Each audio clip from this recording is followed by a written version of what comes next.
आपल्याकडं दत्तजन्म सोहळा होणार आहे. तो दत्त सोहळा सद्गुरू अण्णा महाराज यांच्या आधिपत्याखाली होणार आहे. आपला काल 219 योजनाचा कार्यक्रम झाला. दुपारी दिंड्याचं आगमन झालं आणि आता दत्त सोहळा. या सोहळ्याची सुरुवात करणार प्रमुख पाहुणे म्हणून आपल्याकडं संघाचे आमचे मंत्री दादा विरक आलेले आहेत. स्वामीला विनंती करतो की त्यांना पगडी शाल अर्पण करा.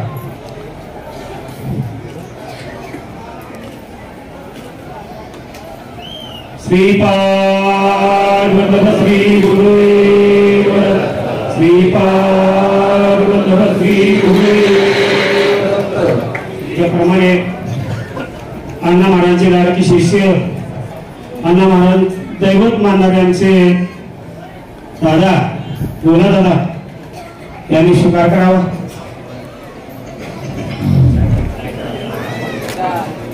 आपल्या पुरंदरचे लोकप्रिय आमदार संजय जगताप साहेब यांनी त्यांना स्वीकार करावा. इथून द्या दोन द्या.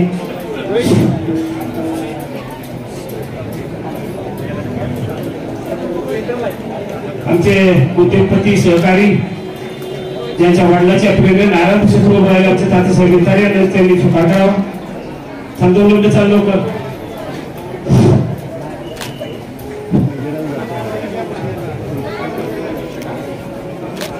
आपले कलकत्ते सूर्यवंशी ज्यांनी कलकत्त्याच्या मंदिराचा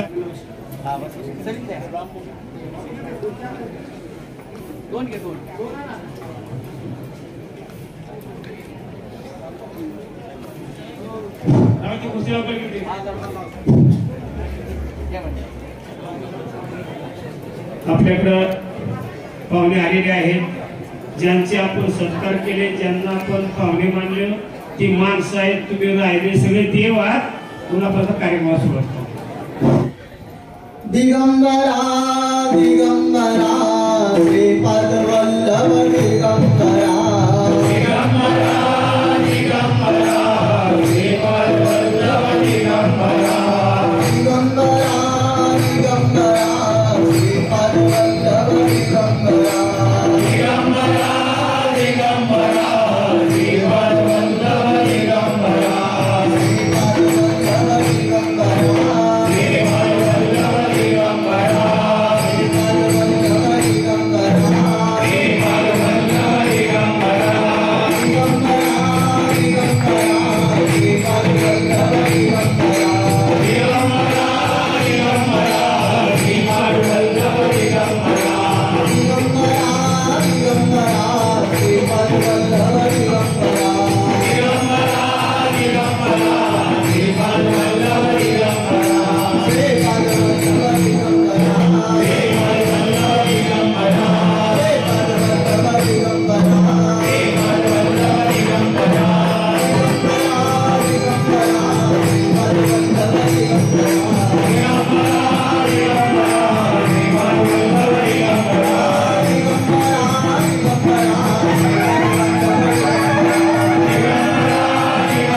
आज या ठिकाणी विश्व चैतन्य परमपूज्य सद्गुरू नारायण महाराज यांना वंदन करून, गणेशाला वंदन करून, दत्त महाराजांना वंदन करून, सर्व देवतांना वंदन करून आलेले सर्व भक्तगण यांना वंदन करून आपण आजच्या दत्त जन्माच्या कार्यक्रमाला सुरुवात करूयात। तर कार्यक्रमाला सुरुवात ही आपण या ठिकाणी कशाला आलोय याने आपण सुरुवात करूयात।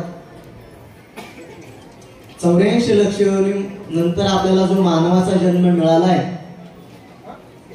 हा जन्म जो मिळालेला आहे तो जन्म आपण प्रत्येकाने समजून घ्यायचे की हा माणसाचा जन्म आपल्याला परमेश्वराने का दिलेला आहे आणि तो कशासाठी दिलेला आहे, हा आपण सर्वांनी मुद्दा समजून घ्यायचा आहे। तर माणसाचा जन्म हा आपण या जन्मामध्ये आल्यानंतर आपण ज्ञान वैराग्य समजून आपल्याला या जन्मामधून कशा पद्धतीने मोक्ष प्राप्त करून घेता येईल हा महत्वाचा मुद्दा आपण या जन्मामध्ये आल्यानंतर समजून घ्यायचा आहे। आणि ते समजण्यासाठी आपण या ठिकाणी आलोय। आणि हा जो सोहळा आहे, दत्त जन्माचा सोहळा आहे, हा स्वर्गातील सुख सोहळा आहे आणि तो उपभोगण्यासाठी आनंद घेण्यासाठी आपण या ठिकाणी जमलेलो आहोत। यासारखा सुख सोहळा दुसरा कुठला नसून आपण सर्वजण या सुख सोहळ्याचे साक्षीदार आणि देवगणच म्हणून आपण या ठिकाणी आलेलो आहोत। आणि दत्त महाराजांचा जन्म सोहळा आपल्याला साजरा करायचा आहे आणि तो साजरा करण्यासाठी आपले सर्व भक्तगण देवगण आपण सर्वजण या कौतुक सोहळ्यासाठी आपण एकत्रित जमलोय। तर हा कौतुक सोहळा आपण प्रत्येकाने मनामध्ये साठवून ठेवायचा आहे, हृदयामध्ये साठवून ठेवायचा आहे।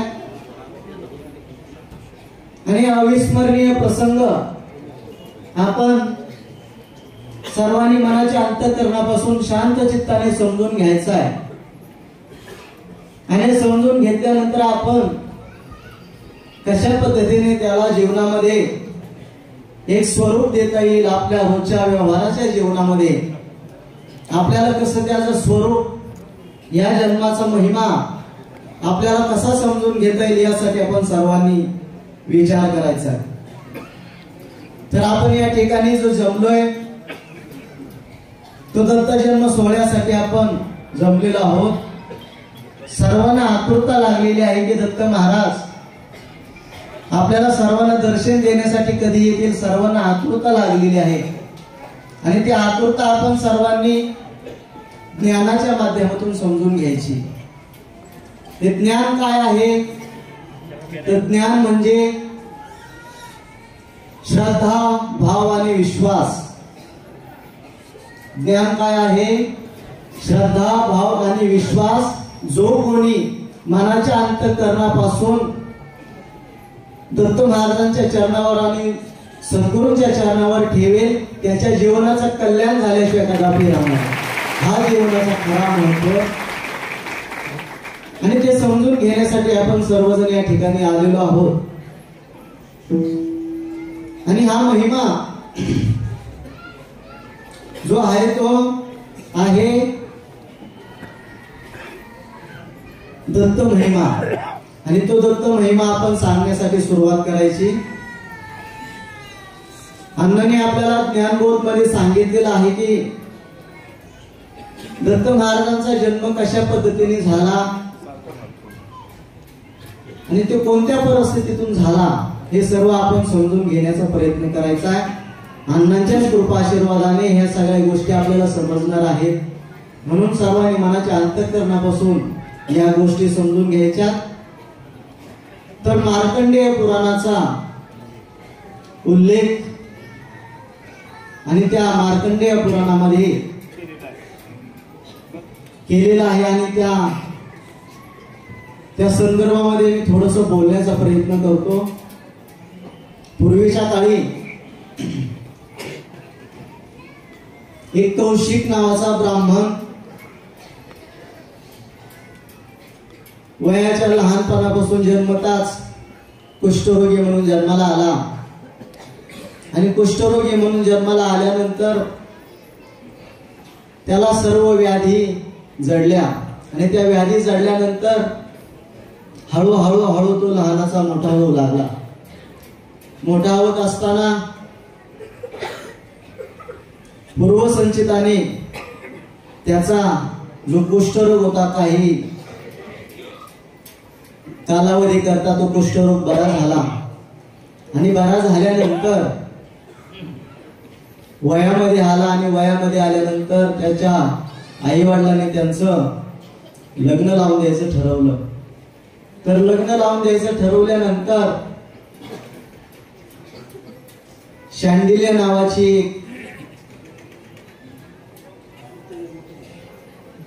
पत्नी म्हणून त्यांनी त्यांच्याशी विवाह जोडण्याचा संकल्प सोडला आणि विवाह त्यांचा आनंदामध्ये पार पडला.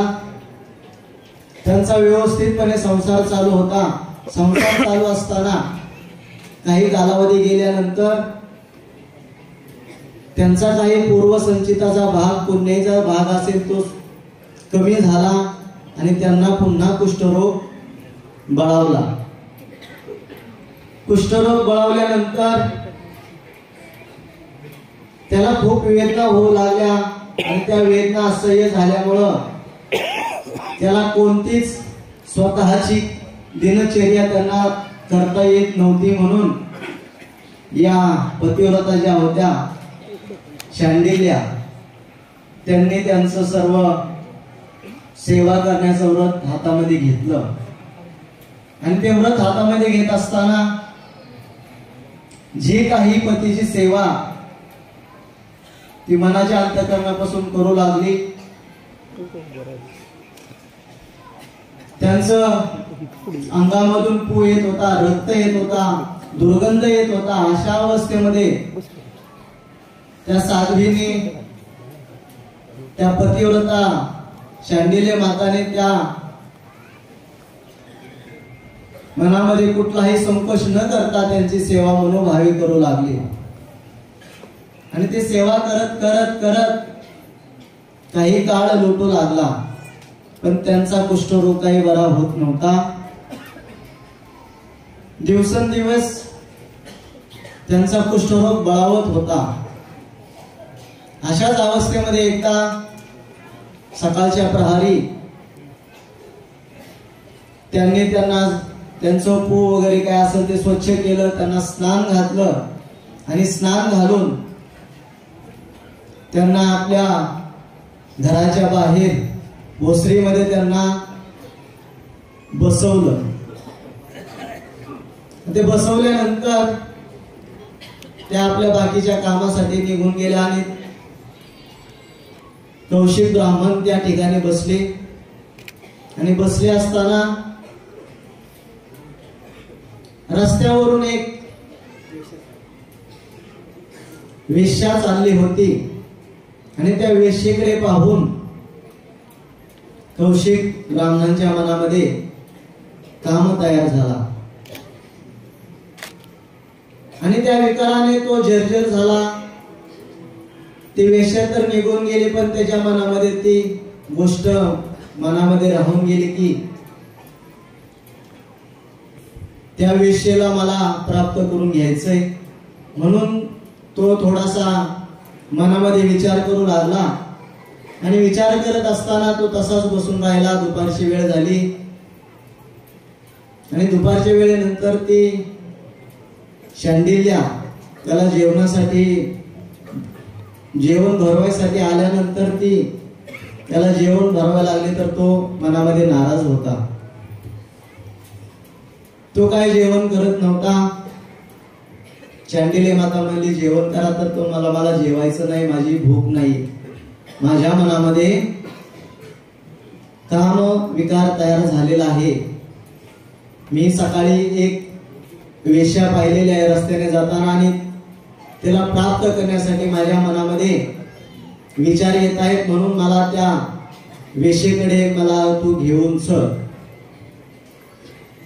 असे शब्द कानावर पडल्यानंतर त्या पतिव्रतेच्या काय अवस्था झाली असेल आमच्या मातांनी विचार करावा. तर त्या अवस्थेमध्ये ती माता विचार करू लागली की आता नक्की करायचं काय. या अवस्थेमध्ये यांना अशा पद्धतीचा मनामध्ये विचार येतो. या विचाराने त्यांच्या मनामध्ये खूप दुःख झालं, पण ते दुःख त्यांनी त्यांच्या चेहऱ्यावर न दाखवता नवऱ्याची समजूत काढण्यासाठी तिने विचार केला, खूप विचार केला. शेवटी पतिव्रता आहे, त्या पतिव्रतेला तिचा धर्म सांभाळायचा होता. जर कौशिक ब्राह्मणाने तिला सांगितलं की जर तू मला तिच्याकडे नेलं नाहीस तर मी उद्याचा सूर्य पाहणार नाही, असं संकट तिच्या समोर आल्यानंतर तिला प्रश्न पडला होता की नक्की करायचं का. कुठल्याही स्त्रीला प्रश्न पडणारच. त्या अवस्थेमध्ये जर तिला तिचा पतिव्रता धर्म जर सांभाळायचा असेल तर तिला त्या पतीचं म्हणणं ऐकावं लागेल. या सर्व अवस्थेमध्ये तिला काही सुचत नव्हतं, पण तिला तिचा पतिव्रता धर्म सांभाळायचा होता. म्हणून तिने ठरवलं मनाशी की आपण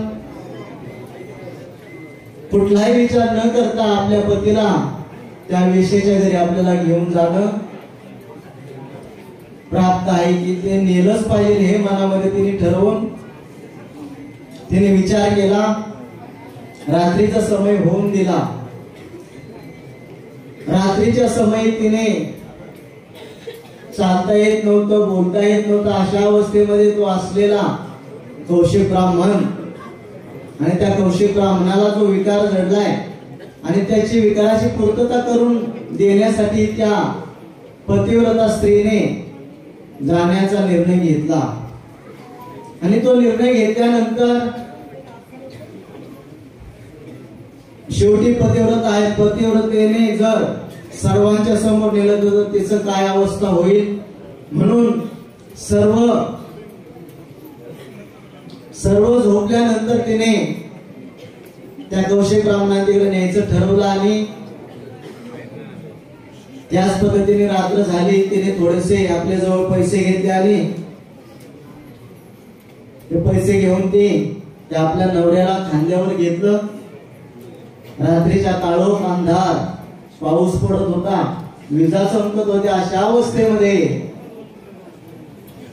कुठलाही विचार, कुठलाही परवा न करता तिने त्या वेश्येच्या घरी जायचं ठरवलं आणि त्या आपल्या पतीला खांद्यावर घेऊन ती निघाली. चालत असताना चालता चालता अंधारी रात्र होती, पाऊस पडत होता. पाऊस पडत असताना विजा चमकत होत्या. या सर्व अवस्थेमध्ये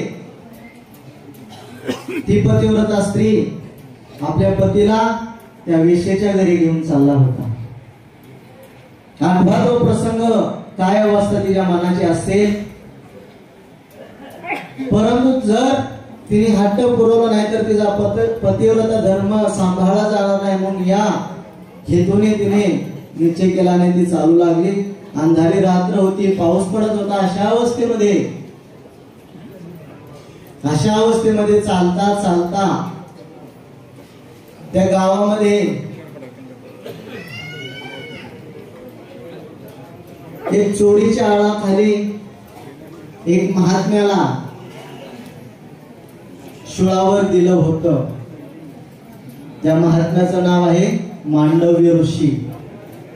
त्या मांडव्य ऋषींना चोरीच्या आळाखाली ग्रामस्थांनी, गावकऱ्यांनी सोड समजून त्यांना शुळावर दिलं होतं. आणि त्या शुळावर दिल्यामुळे ते खूप रागावले होते, त्रस्त झाले होते आणि ते शुळाचा त्यांना वेदना होत होत्या. आणि त्या वेदनेचा त्रास सहन करून ते फुलं वाटलेत का, त्या वेदनेचा त्रास सहन करून त्यांनी त्या शुळावर बसले होते. आणि ह्या मांडव्य ऋषींचा पाय त्यांना लागला. आणि त्या पाय लागल्यानंतर त्या मांडव्य ऋषींना वेदना झाल्या आणि त्या वेदनेच्या भरामध्ये त्यांनी त्या कुठलाही विचार न करता त्यांना शाप दिला की ज्याचा मला पाय लागलाय तो उद्याचा सूर्य पाहणार नाही. असा शाप दिल्यानंतर शांडिल्यला खूप दुःख झालं आणि त्या दुःखामध्ये ते विचार करू लागले आणि ते विचार केल्यानंतर ती सुद्धा पतिव्रता होती आणि त्या पतिव्रतेचा धर्म तिला पाळायचा होता, म्हणून त्या पतिव्रतेने सुद्धा सूर्यनारायणाला आव्हान केले की जर मी खरंच पतिव्रता असेल तर तू उद्याचा सूर्य उगवणार नाही. अशा अवस्थेमध्ये सूर्य उगवायचा थांबला. सूर्य उगवायचा थांबल्यानंतर सर्व दिनचर्या थांबल्या. तर फास्ट सांगतो, वेळ 2 मिनिटं राहिला. तर सूर्य उगवायचा थांबल्यानंतर सर्व दिनचर्या थांबली, सगळं थांबलं, व्यवहार थांबला, ऋषीमुनींचं सर्व कार्य थांबलं, रोजचं जीवजन थांबल्यानंतर सर्वांना हाकार झाला की बाबा हे नक्की काय झालं, कशामुळे झालं. या सगळ्या गोष्टी समजून आल्यानंतर सर्वजण ब्रह्मदेवांच्याकडे गेले. सर्व इंद्र वगैरे सर्व देव ब्रह्मदेवांच्याकडे गेल्यानंतर ब्रह्मदेवांना विनंती केल्यानंतर ब्रह्मदेवांनी सांगितलं की यातून पर्याय नाही, परंतु माझा जो पुत्र आहे अत्रि, त्यांची जी भार्या आहे ती अनुसया यातून मार्ग काढू शकते. शेवटी पतिव्रताच पतिव्रतेच्या कामाला येते, म्हणून सर्व देवगण अत्रि ऋषींच्या आश्रमामध्ये गेले. अनुसया मातेला विनंती केली. अनुसया मातेला विनंती केल्यानंतर सर्व देवगणांचं अनुसया मातेने म्हणणं ऐकून घेऊन ती अनुसया माता या शांडिल्य यांच्या जवळ आल्यानंतर शांडिल्यांना सर्व गोष्ट समजून सांगितली व समजून सांगितल्यानंतर शांडिल्य सुद्धा ती गोष्ट तयार केली आणि शांडिल्याने सूर्यनारायणाला उगवायचं आव्हान दिलं. सूर्यनारायणा उगवल्याबरोबर हा कौशिक ब्राह्मण जमिनीवर मृत अवस्थेमध्ये पडला. मृत अवस्थेमध्ये पडल्यानंतर शांडिल्य रडू लागली. मग त्यावर अनुसया माता म्हणले की तू घाबरू नकोस, मी यांना व्याधीरहित दुरुस्त करते, कारण की मी स्वतः सुद्धा एक पतिव्रता आहे, म्हणून माझ्या पतिव्रतेवर संशय न धरता मी यांना पुन्हा व्याधीरहित जिवंत करते. अशा पद्धतीने पतिव्रतेचा धर्म स्वीकारून अनुसया मातेने हातामध्ये जल घेतलं आणि सूर्यनारायण आव्हान केलं. गायत्री मंत्राचा जाप केला. सूर्यनारायण आव्हान केल्यावर सूर्यनारायण उगवून आले. उगवून आल्यानंतर त्या हातामधलं पाणी त्यांनी त्या कौशिक ब्राह्मणाच्या अंगावर शिंपडा. अनुसया मातेने ते शिंपडल्यानंतर ते कौशिक ब्राह्मण व्याधीरहित जिवंत झाले व अनुसया मातेने त्यांना सांगितलं की तुम्ही शतायुष्य दीर्घायुष्य पुत्र प्राप्ती भव सर्व सुख सुविधा तुम्हाला प्राप्त हो असा आशीर्वाद देऊन कौशिक ब्राह्मणांनी शांडिल्य मातेला त्यांनी आशीर्वाद दिल्याने ते त्यांच्या कार्याला निघून गेले. आणि ते कार्याला निघून गेल्यानंतर आता प्रश्न पडला. सर्व देव आनंदित झाले की सर्व दिनचर्या चालू झाली. तर त्यावेळेस अनुसया मातेला सर्व देवांनी काय सांगितलं, आम्ही सर्व देवगण तुझ्यावर प्रसन्न आहोत, तू काय तुला वर मागायचं मागून घे.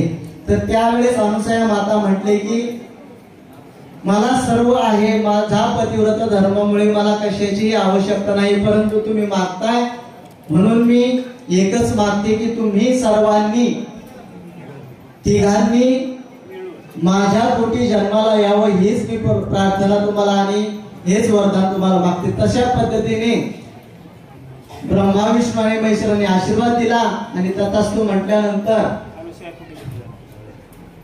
टाइम झाला.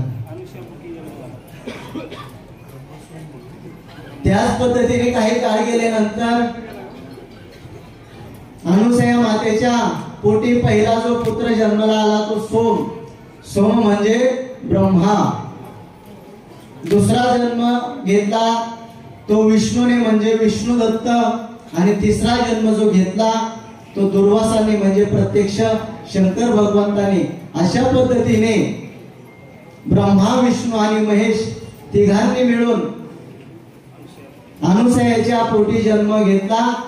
म्हणूनच आपण सर्वांनी या गोष्टीचा विचार करून आपण सुद्धा या ठिकाणी दत्त महाराजांचा जन्म साजरा करूया. श्रीपाद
म्हणतो की जाना.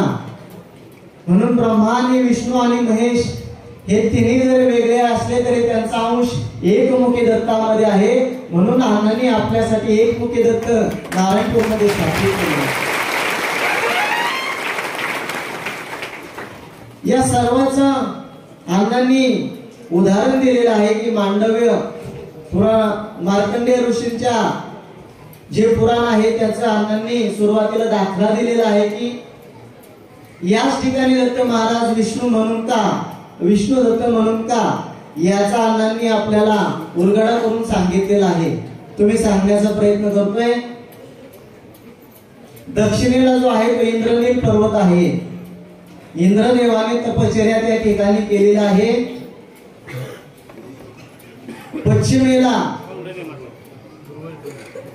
पश्चिमेला जो पर्वत आहे आपण सूर्य पर्वत म्हणतो तो दुर्वास ऋषींचा पर्वत आहे. दुर्वास ऋषीने त्या ठिकाणी तपश्चर्या केलेली आहे. आणि उत्तरेला जो आहे ते सोपान देवांची समाधी म्हणजे प्रत्यक्ष ब्रह्मदेव सोपान रूपामध्ये सासोड या ठिकाणी वास्तव्य करतात. पूर्वेला उत्तरेला तर अशा अवस्थेमध्ये ही पूर्वेला खंडेराय आहे, उत्तरेला सोपानदेव आहेत, पश्चिमेला दुर्वास ऋषी आहेत. ह्या सर्वाचा काय संदर्भ लागतोय आपल्याला? लागतोय ना संदर्भ? या सर्वाचा संदर्भ म्हणजे नारायणपूरमध्ये एकमुखी दत्त.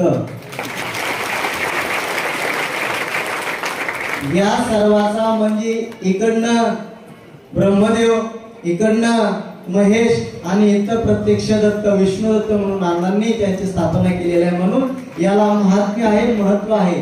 म्हणून अण्णांनी या ठिकाणी दत्त महाराजांची स्थापना केलेली आहे. आपल्या सर्वांच्या कल्याणासाठी, जे दुःखित आहेत, पीडित आहेत, त्या सर्वांच्या कल्याणासाठी अण्णांनी दत्त महाराजांना स्वर्गातून या ठिकाणी अवतरित केलेलं आहे.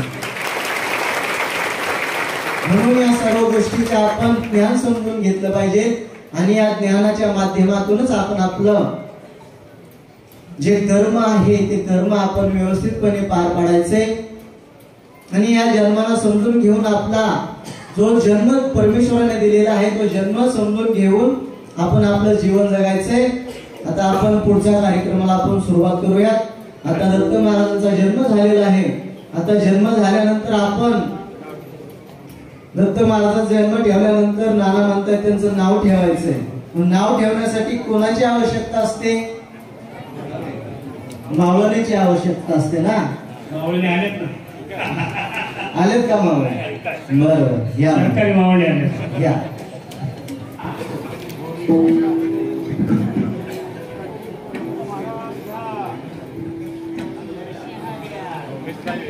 वल्लभ घ्या.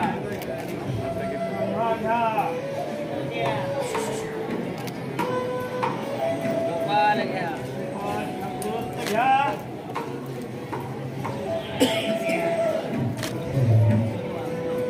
महाराजांना वंदन. धन्यवाद.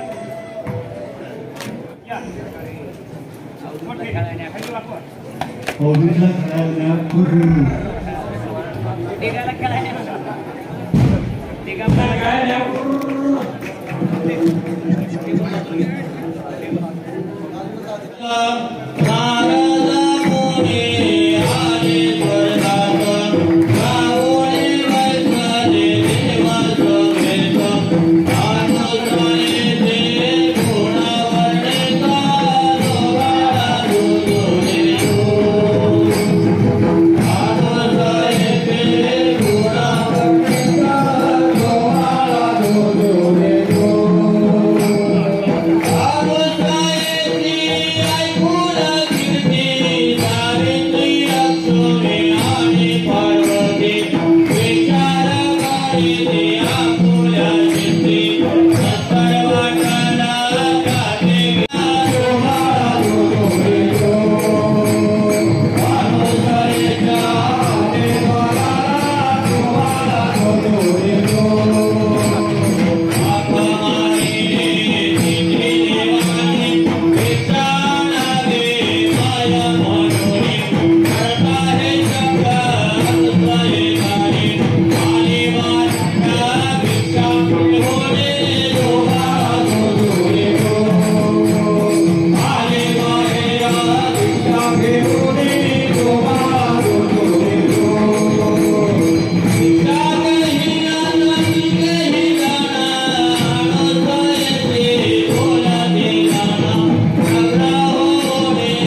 श्रद्धास्थान सद्गुरू अण्णा महाराज यांची प्रकृती बरी नसल्यामुळं आणि त्यांच्यावर औषधोपचार करून उत्तम प्रतिसाद त्यांच्या प्रकृतीचा या ठिकाणी मिळतोय. तर ते डॉक्टर मंडळी आम्ही सर्व मंडळी त्या ठिकाणी जाऊन आलो. आपल्या माहितीसाठी सांगतो की अत्यंत उत्तम प्रतिसाद त्यांना आता आम्हाला मिळाला आहे आणि माननीय डॉक्टरांनी सांगितलं की आता उपचार सुरू झालेला आहे चांगल्या प्रकारे. मी फक्त आपल्याला अतिशय नम्रपणे सांगतो की आपल्या सर्वांची श्रद्धा, एकमुखी गुरुदत्ताचा आशीर्वाद, त्यांच्या जीवनात त्यांनी केलेलं कार्य, लक्षावधी भक्तांचं जीवन ज्या तऱ्हेने त्यांनी आनंदी केलं, आपल्या सर्वांची दुःख दूर करण्याकरता आपलं आयुष्य वेचलं आणि आजही त्यांचं काम या ठिकाणी चालूच आहे. त्यांच्या आशीर्वादानं स्वामीच्या माध्यमातून आज या ठिकाणी त्यांनी जे प्रवचन किंवा मनोगत व्यक्त केलं, मी अतिशय श्रद्धेने त्यांचं ऐकत होतो आणि मला सारखा अण्णा बोलताय असा भास होत होता. हा श्रद्धेचा भाग, त्या श्रद्धेनं त्या भावनेनं आज आपण हा दत्त जयंतीचा सोहळा या ठिकाणी करतोय. आणि मला खात्री आहे, तुम्हाला सांगतो, मी दत्तगुरूंच्या चरणी लीन होऊन तुम्हाला या ठिकाणी सांगतो की हा सगळा सोहळा आज अण्णा महाराज त्या ठिकाणी बघून आनंदाने अतिशय मनापासून प्रसन्न होतात. अशी तरी श्रद्धा आहे, श्रद्धेचा आणि भक्तीचा भाग आहे आणि ती श्रद्धा असली पाहिजे आपल्याकडे, म्हणजे ती आपल्यामध्ये आहे. म्हणून आज आपण हजारोच्या संख्येने पोळ्या तेवढ्याच संख्येने, तो एक खंड नाही, आपण या ठिकाणी आलेला आहे. आणि हा गुरुचरित्राचा महिमा सांगत असताना स्वामींनी ज्या पद्धतीने आपलं मनोनीत केलं, अण्णांचा अधिकार फार मोठा होता. अण्णा आपल्याला फटके मारायचे, प्रत्यक्ष काठी मारायची पाण्याचं हे करत असताना, तो त्यांचा त्या काठीचा आशीर्वाद असायचा आपल्याला. तो आशीर्वाद, तो सत्संग, ती श्रद्धा, ते मार्गदर्शन गुरुने दाखवलेलं. शेवटी आपल्या आयुष्यात कुठं पहा, आपण समजा कुठं गेलो, काही अडचणीत आलो, तुम्हाला ज्याची खात्री पटली असेल किंवा तुम्हाला त्याचा साक्षात्कार झाला असेल, त्याचा कधी कधी प्रचिती आली असेल की ज्यावेळी आपण कसल्या कुठल्या क्षणात असतो, आपण जर अण्णांचं स्मरण केलं तर कदाचित आपला मार्ग हा सगळा मोकळा मातेने दर्शन दिलं आणि दर्शन दिल्यानंतर ही चारिधामाची निमित्त अण्णा महाराजांनी केलेली आहे. जगाच्या कल्याणा संतांच्या युवती आणि जगाचं कल्याण व्हावं म्हणून अण्णा महाराजांनी उभं केलेलं आहे. भारतामध्ये थोडक्यात सांगतो, लोक जास्त आहेत. भारतामध्ये चारिधाम केले जातात, पण अण्णा महाराज एवढं थांबलेले नाही. बापूसाहेब, तर देशामध्ये श्रीमंत देश असेल तर अमेरिका आहे आणि त्या ठिकाणी अण्णा महाराजांना 15 एकर जागा शिष्यांनी दान दिलेली आहे. त्याची निर्मिती करण्याचा आमचा विषय आहे. 100% आम्ही करणार, अण्णांच्या बरोबर करणार. 15 एकर जागा आमच्या शिष्यांनी दान दिलेली आहे. कागद तुमच्याकडे आहे का? येतो ऐका तुम्ही, सोपं नाही. आपण एक गुंठा कोणी देणार नाही, पण अमेरिकेसारख्या ठिकाणी आमचे मल्लिकार्जुन पाटील कागद द्या. 15 एकर जागा मंदिराकरता अण्णा महाराजांना दान. एवढी मोठी शक्ती आहे आणि आपल्या सर्वांच्या कल्याणाला चाललंय. अरे भारतामध्ये फिरता येत नाही. मध्यप्रदेशची अवस्था काय? मध्यप्रदेश मंदिर का बांधलं, कन्याकुमारी का बांधलं, कलकत्त्याला का बांधलं, हिमाचलमध्ये का बांधलं, अण्णाचा विचाराबरोबर अमेरिकेला का बांधलं? 4 दिवस झोपले नव्हते. 4 दिवस अण्णा महाराज झोपले. त्या ठिकाणी टीव्हीवर पाहून सांगितलं ती जागा आपल्याला घ्या रात्री 2:30 वाजता अमेरिकेमध्ये. 18 दिवस अण्णांनी आम्ही काढलेली आहे. पण आपल्या सर्वांचा केवढा सांगा तुम्ही, केवढं आहे. अरे हा परमेश्वर नाही, साक्षात ब्रह्मदेवाच्या पुढा तुका म्हणे प्रतिवर्ता तिची देवावरी सत्ता. अरे हा ब्रह्मचारी गोळा केवढं कार्य करून दाखवलंय. आपल्या सर्वांना आनंद होतोय. बोलण्याचा चिकार